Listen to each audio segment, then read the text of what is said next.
Welcome back to Real Talk, Real Life. Today we're going to be talking about purchasing land in Jamaica. Today, first of all, I would say just try and do some research. You know, it's not about just going to Jamaica and thinking, yeah, let's buy land, it looks great. You can get carried away like that. So the first thing is try and look for an attorney, because you're going to need a good attorney, and you can find them listed as well on government sites at Jamaica. And also you need to find a real estate agent. So you need to just research, ask friends, family, you know, because most of the time they've used a really good realtor and also attorney. Yeah. Okay. The other thing you're going to look at is location. And in different locations, the prices do vary. So, for example, if you decide that you want to purchase a land by the beach, you know that's going to be a premium price, especially if it's going to be around a tourism district. Yeah. So you need to really think about your budget as well. And the other area you've got to look at is whether you're going to be purchasing it near, say, family in a nice community, with people maybe you know already, or maybe you just want to be part of the Jamaican community, and you can be in an area where, you know, there's not many people who are expats. The other thing is you can purchase it, if you want, in an area where there's more expats, where you're more familiar with certain customs of, you know, where you've come from the UK, America, because there's quite a lot of people who have now moved and relocated to Jamaica. It's on a high now. More and more people are heading to Jamaica, whether they've lived in Jamaica before. It doesn't really matter. A lot of people just want to go because it's offering so much, especially when it comes to investment. You have to consider when you're actually purchasing land is the climate. Yes. So say, for example, you want to go to Portland, and we know that the climate there's a lot of rain. So if you're someone who don't really like to be in a parish where it's just raining a lot, then Portland may not be for you. But it is very lush, very green, beautiful parish. The other thing is you need to look at whether you want to have a more dry area. You know that, like, south of Jamaica, which is in St. Elizabeth, is actually a very large parish. And say, for example, you want to go somewhere where it's cool, very cool. You've got Mandeville. Mandeville, if you go, the minute you drive past Mandeville, when you get there, the temperature actually drops. It's quite cool. Yeah. I had to put my cardigan on when I passed Manchester. Not only that, Carol, but at night time. Night time, you have to put a cardigan on. Sometimes it gets chilly, very chilly, and at night you have to sleep with like a quilt over your bed. Oh yeah, just to keep you warm, because it can get really cold. And you'll find that a lot of the UK expats, if you want to go, they're in Mandeville, where it's cool. You know, it's kind of similar to the UK weather. And so you do find a lot of the returnees. A lot of them are there. Go to Mandeville. Yeah. The cities are going to be quite humid, really hot as Kingston's well. Baking, very, very humid, very, very hot in Kingston. So very these dry. are the things that you need to, that you need to actually consider, because a lot of people don't actually think about it. And you're going to be investing money in land, so you really want to get it right. The first time round. If you want to move to, say, or look for land in the rural areas, the prices in rural areas are going to be a lot more affordable, and it's simply because when it's rural, you might be far away from, say, local communities. You might be at a distance from, say, a city. So these are the locations that you have to consider. You may not even have electricity in those rural areas, or even running water. Which means that you have to think about getting a tank built and things like that. So you really do have to deeply consider where you want this land. The other area is you might want to purchase in the city. And depending on what city, whether it's Montego Bay or Kingston, and that's if there's that many land left available. Normally it is for the developers they'll buy a property, say that's on the land, maybe an old property, and they just want the land in that particular area. So they have to buy a property with the land on it and then knock down the house and rebuild what you want to rebuild, you know? Yeah, but Carol, can I just say one thing? I do find that in Jamaica right now, they are building a lot of new build properties. Yes. Yeah. Yes, they are. Especially in areas like Montego Bay, they're putting up a lot of new build properties. Yes. In like communities, you know. Yes, that's right. Yeah. And there's because you've got a lot of real estate developers. Yeah. So they're all over the island. So they're looking for the next prime, location where they feel that it's going to boom. Yeah. So it might be a good idea when you're looking for land. This is my personal opinion now. Yeah. I would tend to look, let's say, for example, you're in Kingston. I would not look for land in Kingston, and that's if there is any land left there. Yeah. But I would go on the outskirts where you know that it's going to expand and perhaps the prices will go up and match Kingston, you know? Or if you want to, depending on how much you have available to spend, you can move have your land way out, like it could be somewhere in a completely different parish where you know that there's going to be development taking place, within the next 5 years. Yeah, that's a good idea, actually. Very good idea. Because I do find every time we go to Jamaica, right, I'm thinking, I should purchase something, but if I was to live in Jamaica, I'd be purchasing something near the sea, because I do love living near the coast. Yes. And I just love the sand and the beautiful water in Jamaica. Also, a lot of people don't actually live there. Yeah. They actually have a holiday home. Yeah, so they'll spend 6 months wherever their main property is, and then they'll have like a holiday home in Jamaica. And then just be there for say 6 months. Yeah. So gone are the days where like our parents, would have wanted to sort of sell up and everything and go back to say Jamaica and live their life, there. Yeah. But there's options, now. You can actually be part Jamaican, part somewhere else in the UK or America or wherever you are. Yeah, exactly. Where you're living. And people tend to have Airbnbs actually, so the property's making them some money when they're not using it. So, that's another option that you can have as well. And the new builds that they're building nowadays are not really that expensive. I mean, if you've got a pocket of about 150, 200,000, you can get a nice property. And it's within a community, gated community. And then so it's safe when you leave it. The other thing that you need to consider is your budget.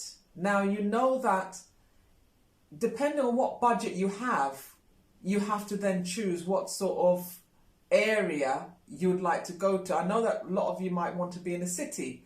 Have you got the budget for the city? Because the prices are premium. Yeah. If you're going to buy land and you want to be by the beach, it's premium, like I said earlier in the video. So you have to really consider what you can afford. Now, a little tip from me. Depending on when you decide that you want to go to Jamaica to invest, I would actually say as soon as you can, invest, because Jamaica has a lot of development going on right now, and the prices are still quite good to buy land. But I can tell you, in the next 5 years, you will not be seeing the prices that you're seeing now. Yeah. So if you can, maybe you might not be able to afford to buy land on your own, but if you can, maybe a friend or another family member can actually purchase it with you. Yeah. Later, you can always deal with the title of the land, and split it, if you want to do that, or you can have both your names on the title of the land, and you both decide, or, depending on how many people you decide to do this with, and you all have a section, so that's my personal advice. Oh, maybe we can purchase a piece of land together. I don't mind anymore. Yes, Jay. Yeah. Well, this is it. And we get on, so we have no problem with doing that. Exactly. That's what you call teamwork. Yes. Okay, so now for, when it comes to, you actually having the funds to purchase the land, this is what you need to consider. Are you going to be a cash buyer? Do you have the cash up front to buy land? If you have, and you're in this position, you're in a very strong position, because it means that you can actually, you'll have more choices on land as well, and also you can barter and try and get the price down quite a lot, because a lot of people do like cash buyers, because it means quick sales. Because if you're a cash buyer, you can round up a sale on a land within like 3 months, 4 months, whereas if you decided that you need to take a loan out and you'd have to go to a bank, that's going to take you approximately about 8 months, sometimes even up to a year. And the reason why is because the banks do work quite slow. And also the other thing you need to look out for is when you do decide that you want to purchase a land and you need to get a loan, there's a lot more that you need to do, and I will talk about that in just a minute, because the other option is you can actually look at friends and family for assistance and help, because it means that you won't have to be paying back fees and things like that. So if you've got family that maybe want to put together and get the land, and then maybe you help them out later down the line, any way you want to do it is probably another option. And don't forget, a lot of people do think, oh, I'm not going to buy with anyone because, I don't trust them or this or that. Look, even family members, if you buy with them, sometimes you can get hiccups along the line. So I suggest, if you want to go forward and you want to invest and you need to invest with someone, just put everything in writing. Go to an attorney and you put everything in writing, and it's signed. So that way you have an idea of what to expect. And if someone breaches the contract, then you should also have another written terms. What the outcome can be if someone breaches. Okay, so once everything's in place, it shouldn't be an issue. It's just like a business partner. You okay? Exactly. All right. It's a very good idea, Carol. In order to prepare yourself, because I'm a big believer in preparing yourself in advance if you know you want to buy land. And let's say, for example, you know that you cannot afford to buy it cash and you want to get a loan. The first thing you need to do by preparing is the bank's going to ask you for, your bank statements. They want to know if you're working, so you need to be working at least for a year, so that they can actually see a steady income coming in, because they need to assess to see whether or not you're credible to actually get a loan in the first place. So I would say prepare these things, make sure that you have your statements ready, everything ready, especially if you're not going to be going to using the same bank as who you bank with. The other thing that you need to know, free proofs of wage slips, because that's also evidence. Your credit history will be checked. So I would advise to try and get hold of your credit file so you know what is on there. If there's anything on there that's outstanding, clear it if you can before you do anything, because otherwise you won't be approved. Carol, can I come in here? So the credit score needs to be at a certain level as well when you go and get your credit report. So if it's it's a little bit too low, there's ways that you can actually get your credit score higher as well. Yes, and it might take time as well, because it stays on a file for a number of years, and it's different in different countries. Now, the thing is, if there's anything on the credit file that's been there from years and years and years, 20 years, and you do sometimes have cases like that in Jamaica where nothing's been taken off, and the other thing is you need to find out about what loans you've already taken, credit cards, all of that, because if you're owing a number of credit cards and you've got additional loans, all that's going to be taken into consideration in your affordability, whether or not the bank will actually give you that loan. All right, so take these steps first before deciding to start your actual application to the banks. The other thing you need to know is you need to have a surveyor. Now, the thing is, if you're taking a loan out from the bank will always send their surveyor and you're going to have to pay that fee. So if you're not using the bank, then you need a surveyor. If you're using the bank, then there's no need for a surveyor. You're going to be paying two fees, two surveyor fees if you take one out, you know, on your own, and then you go to the bank and they decide to take one out, which they will. So have that into consideration as well. You will also need to have your attorney. Like I said at the beginning of the video, you need to research, have those details, know who you're going to use, and also your realtor. You need to have that already, you know, listed on your to-dos, you know, who you want to use. Okay, because that saves so much time. What I want to discuss now is if you decided that you wanted to purchase land from family, or maybe you've inherited land from a family member. Now, if you've inherited land from a family member, this sometimes can be really tricky because you're going to have to deal with the title. That's right. This is the really tricky one, and so many people have this issue. Yes. You will have, say, a family member that's known by a different name, a nickname. They're called by a nickname, but their actual name is not on the title. So therefore, the first thing you need to establish is whether or not the name that they are actually telling you and the name that's on the title are the same. Then the other issue you're going to have to look at is who else is on the title, because maybe it might be a multitude of people because you might have a massive family. And the other thing you're going to have to look at as well is whether the title is in the grandparents' name, because some people, they don't change the title deeds at all. Maybe it belonged to the grandparents or the grandmother or grandfather, and all that time, you know, you've got the children on the land and the grandchildren comes along on their land, and then they have children, they're on the land. So it can be quite complex. I'm so passionate about this bit.